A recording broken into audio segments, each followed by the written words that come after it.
everyone. Another continuation in our book that we started. And the book is entitled Fears, Doubts, Blues, and Pouts. Stories about handling fear, worry, sadness, and anger. It's written by H. Norman Wright and Gary Oliver, and it's illustrated by Sharon, Dahl. So yesterday we read the story about fears. And the next one today, let's see. It's called Bruce, Moos, and the What-Ifs. So let's see what this one's going to be about. Saturday was a special day in Wonder Woods. Every Saturday, the young animals from the edge of the forest would follow the path to the big meadow in the center of the woods. They hopped and skipped and skittered along the path, sliding down the grassy banks, crossing over the bridge, and running into the meadow with great excitement. All along the path, the friends would gather, laughing and singing their Saturday song. It's Saturday, what do you say? Let's go to the mountain. Let's go to the meadow and play all day. One sunny Saturday, Buford Bear crawled out of his den and lumbered down the path. When he passed the oak tree, Rick and Rack scampered out to join him. Soon Hip Hop Bunny appeared, along with Elwood Elk, who brought Norman Nightcrawler along for the ride. At the gnarly old elm tree, Brenda Blue Jay joined in. Then out of nowhere, Cheryl Squirrel zipped past, racing circles around all their friends. But when the happy group at last came to the point in the road, which was next to the pond near the trees where Bruce Moose lived, he was nowhere to be seen.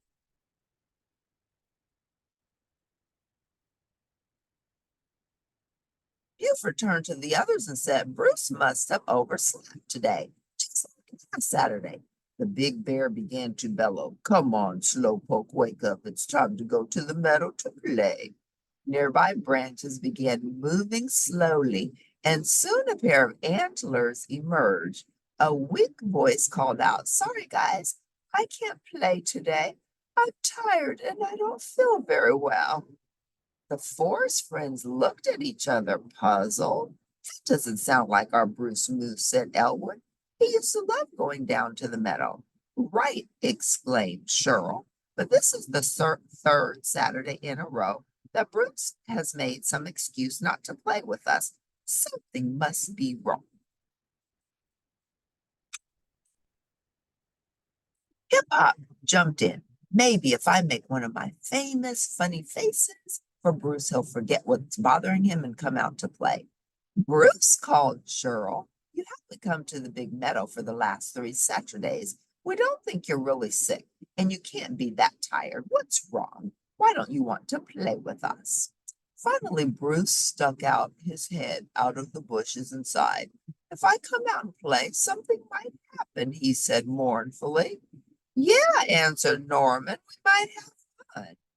Norman laughed at his joke, but Bruce didn't join him. I meant that something bad might happen, Bruce said. Like what? Asked Brenda. Well, what if I leave my home and clouds come and it rains and I slip and fall and hurt myself? Or what if I go to the meadow and while I'm there, some robbers come to my home and steal my food? Or what if I try to cross the bridge and it breaks and I fall into the stream and everybody laughs at me?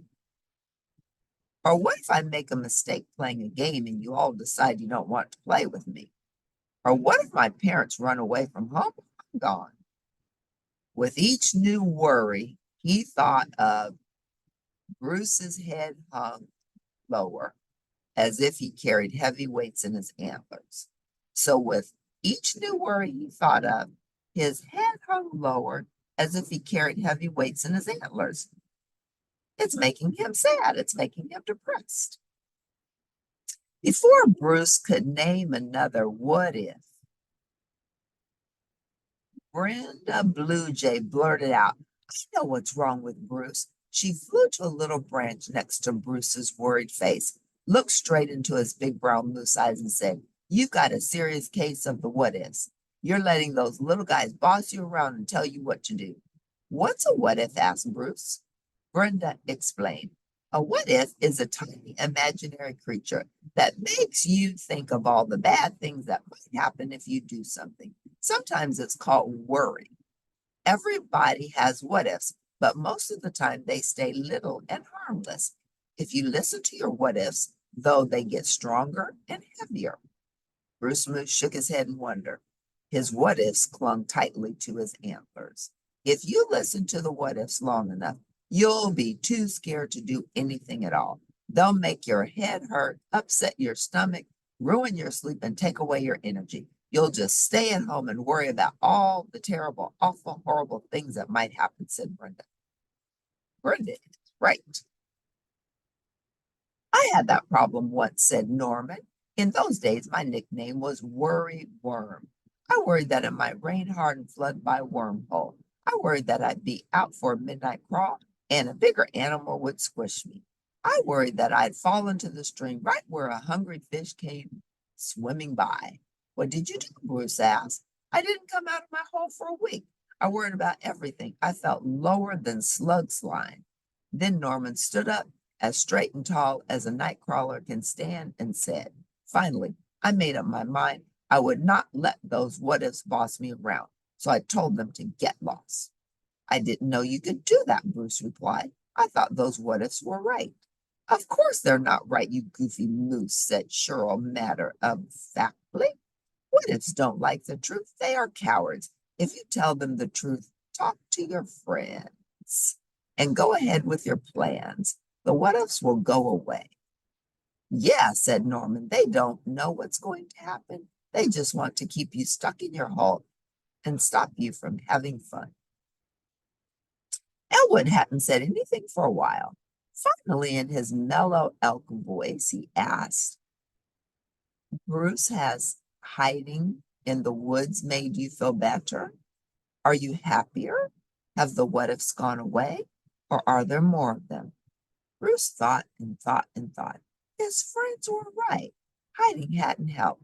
It had only made him feel worse. After a long pause, Cheryl said kindly, we can't fix this problem for you, Bruce, so we're going to the meadow. Just remember that we're your friends, and we really want to see you there later. You know you can do it. Slowly, the animal friends headed down the path, leaving Bruce alone with his what ifs. His head felt heavy with all the thoughts he needed to think, and the what ifs seemed to weigh a ton. He glanced up and saw what if staring him in the eye.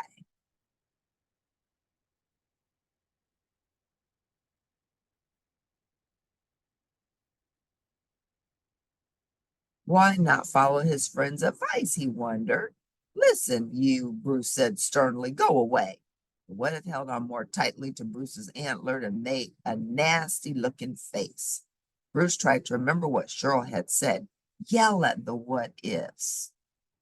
No. Beat them off with a stick. No. Tell them the truth. Was that it? Yes. Hey, the truth is, I'm going to leave my home and it won't rain. It's a beautiful sunny Saturday, said Bruce, sounding more sure than he felt. Suddenly, with a pop, the what if disappeared. And you up there, said Bruce, carefully walking down the path. No one will come to my place and rob me while I'm gone. He heard another pop, and his head felt a bit lighter. And my parents would never leave me alone. And friends will play with me at the meadow. Pop, pop. It's working, thought Bruce. When he got to the bridge by the meadow, Bruce had only one what if left. I didn't want to let him go. He thought he could hear it whispering in his ear. You'll never get across that bridge. It's going to break. Give up, go home. But instead of listening, Bruce said in his deepest moose voice, you're just plain wrong. I cross that bridge all the time, and I will again today. As the last what if disappeared, Bruce lifted his head proudly and marched over the bridge and into the meadow where his friends were waiting for him. All day he stayed and played tag, hide and go seek, and his very favorite game, duck, duck, moose. Though the what ifs tried to bother Bruce a few more times, he only had to tell them the truth to make them disappear. And that Saturday and all the Saturdays to follow were once again Bruce's favorite day of all in Wonder Woods. Well, that's wonderful. So today's story was about worry. So many times people worry about things that never occur. So live your life, enjoy it. Don't worry, don't have fears. Remember, fear can be your friend or your foe, but don't let it be your foe or your enemy. If you like fears, doubts, blues, and pouts, stories about handling fear, worry, sadness, and anger, please press like at the end, and I'll see you next time. And next time, the story, I bet, is about sadness and anger. See you next time. Thanks for tuning in. Bye.